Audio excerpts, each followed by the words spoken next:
Our next speaker is Judith Corley-Lay from the National Center for Pavement Preservation.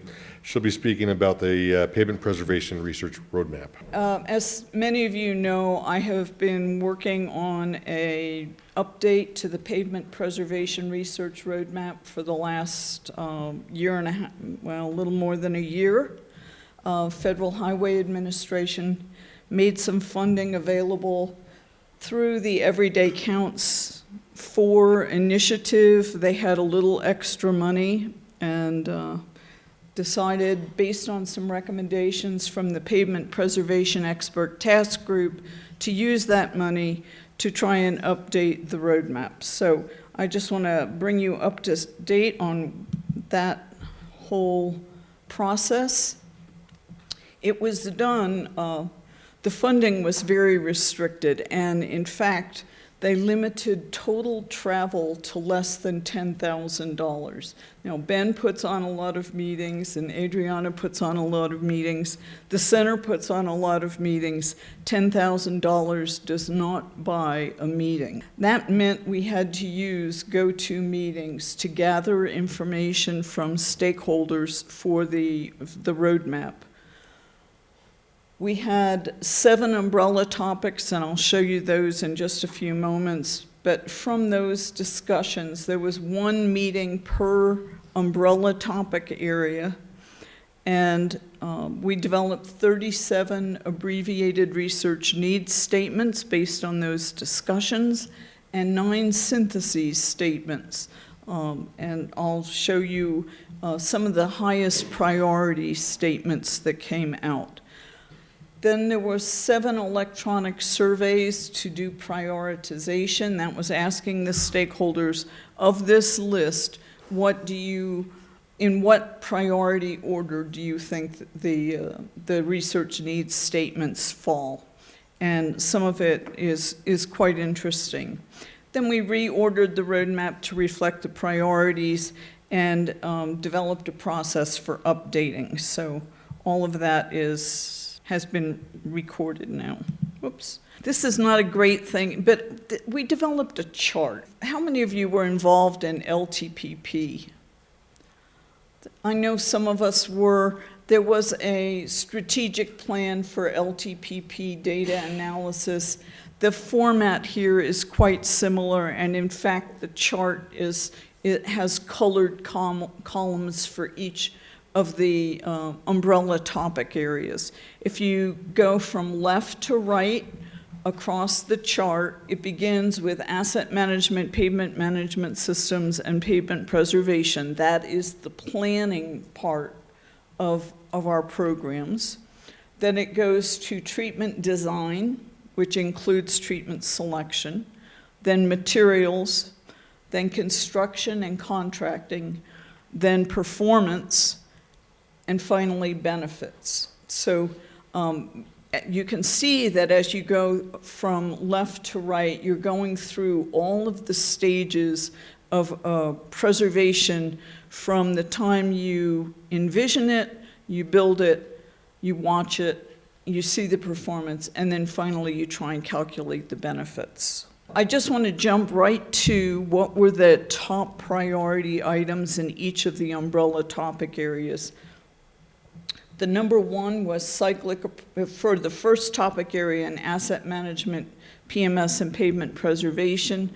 The number one problem statement was cyclical approaches to pavement preservation. Some agencies use this approach exclusively. Others use it for particular activities.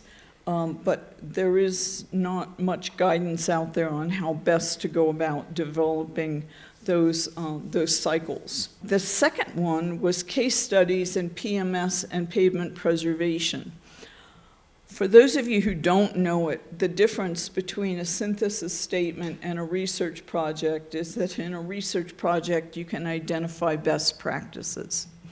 And in the new guidelines for the National Cooperative Highway Research Program, a synthesis cannot identify best practices. So This one falls in the research category because it does specifically want identification of best practices.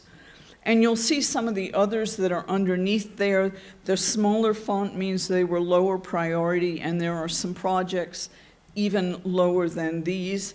The third one, though, is one that many agencies have grappled with and will continue to grapple with, and that is, how do we deal with changing technologies as we go from 2D imaging to 3D imaging, or as we go from a certain resolution to a different resolution, or as we go from a pavement management system from vendor A to vendor B. All of those things are difficult technology transformations for agencies, but ones that many of us will face. Under treatment selection and design, guidance and best practices for pavement preservation in urban environments. The urban environment is a special challenge, and one that for agencies that have roadways that are in urban environments, you suddenly find yourself head-to-head with very difficult traffic control, many traffic signals, utilities in every possible direction, and many poorly mapped. So there are many challenges to that urban environment, and this is to develop some guidance there. Impact of overlay type and thickness for cold in-place recycling, cold central plant recycling, and HIR, hot in-place treatment performance. So this is to really look at those techniques and how they're in practice today, and I identify thickness for the overlay on those treatment performances. In the materials area, many of us have pavement management systems that we're very proud of, and I think we've made great strides in developing those. However, some of the material properties that are in those pavement management systems are only general material types, not specific. This project would look at what particular information regarding material characteristics would you need if you want to be able to make a better performance determination, say 5 years from now or 10 years from now. It's what do you have to start putting in that pavement management system. And then performance-related and performance-based specifications. There was just a workshop in Federal Highway Administration 2 weeks ago on this very topic, but there's a lot of work still to be done in this area. Construction and contracting, the number one here, and this was far and away the one most identified as a top priority, guidelines for adequate inspector training for preservation treatments. Many of our agencies have very robust training programs regarding hot mix asphalt and regarding concrete. There is a significant drop in effort and emphasis when it comes to preservation treatments. So this is identifying what really should we be doing if we want to have good quality inspection. And you see the others there. The one on mumble and rumble strips actually came out of the Midwest Partnership, and it is in the AASHTO Committee on Maintenance list of priority projects. What the partnerships do actually does make a difference.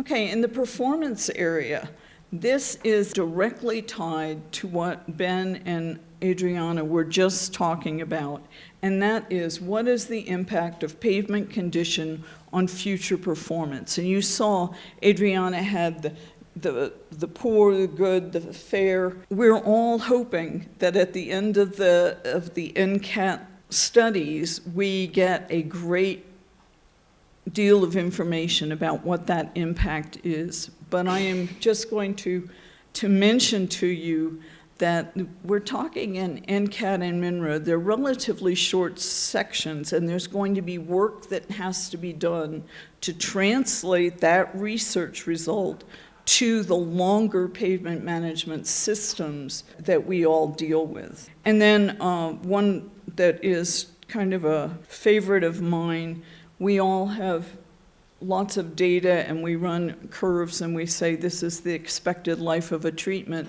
but we don't usually look and see what was the condition prior to placement of that treatment and try and ferret out all that data that was really the Band-Aid treatment. So the third project up there is really to look at when we take out those Band-Aid treatments and look only at preservation, what does that get us? And finally, benefits. There's lots of benefits to pavement preservation.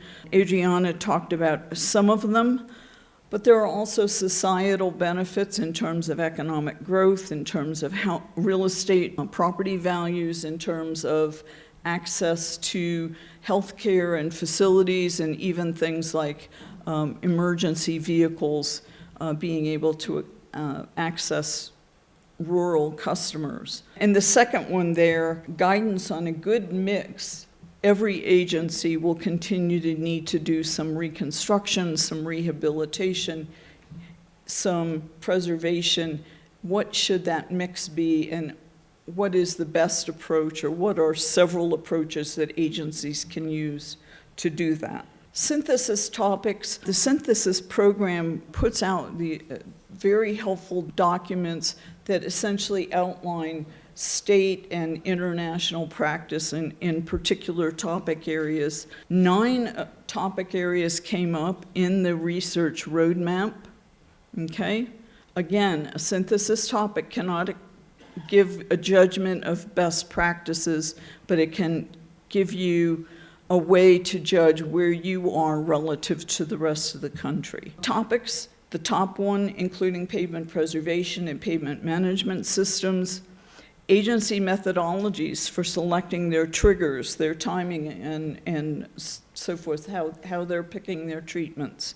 And finally, agency design methods for chip seals, microsurfacing, and slurry seals.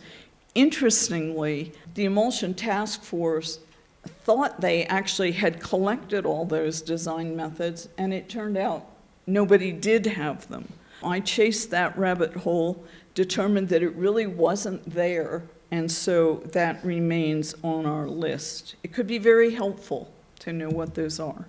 And then there's a number of others. 2 here that I think were really important from the EDC4 peer exchanges. One was how to increase competition for pavement preservation contracts. We have some desert areas, and I don't mean desert in the Arizona sense, but contracting deserts for competition in the preservation area. So if you have a robust number of contractors that are bidding on your work, consider yourself very lucky. Finally, increasing competition for pavement preservation contracts. What are some mechanisms to do that? I also reviewed state research sites. My hope was that I was going to be able to go on there and use those to pull off what work is going on and when is it going to be done, and actually download final reports. Only 10 to 15% of states had the information that I was looking for on their websites. It's just the reality. What are the alternate approaches? Well, one is to have a regular survey as part of our preservation partnership meetings, asking what research is going on in your state in the preservation area. And, I am realistic. Not everybody here is going to know the answer to that, but you all know the person you could call to find out that list. So that would be one approach. That would have to be coupled with a normal literature review through TRIS or TRID or research in progress. So it gets complicated to try and put this together. My recommendation for updating the database, the roadmap, would be to assign 3 reviewers to look at the documents from these completed projects and make a determination, give their vote on, is this work answering the question that the roadmap asked? And if the answer is yes, then we take that off the roadmap and we declare victory. many cases, that will be a partial victory, and we'll have to draft a secondary problem statement to deal with the gap. Potential reviewers, think of yourself as a potential reviewer. But in particular, there are some specific potential reviewers, members of the Pavement Preservation ETG, Federal Highway Administration staff, volunteers from the pavement partnerships, industry volunteers, and volunteers from AHD 18, which is the TRB Committee on Pavement Preservation. So there's quite a pool out there. We just have to figure out the best way to use them. Somebody has to manage that process, and I'm calling it the roadmap caretaker. And I'm not making any judgment whatsoever on who that caretaker could be or should be. It could be obviously someone in Federal Highway Administration, or it could be someone else. But their job is to essentially track those research projects, assign reviewers, follow up with reviewers to get those reviews done, and then update the roadmap on at least an annual basis. And I'm calling for a report annually to FHWA to make sure that whole process is working. The advantage of this approach is when you have 3 people review, you have 3 times as many people who have a little bit of skin in the game. You're avoiding having a bias towards one particular point of view or another. So I think that helps to avoid having that caretaker serve as the sole judge. The more people that are involved, I think it's just better for the whole process overall. That's it. I know I am now standing between you and break, but thank you very much.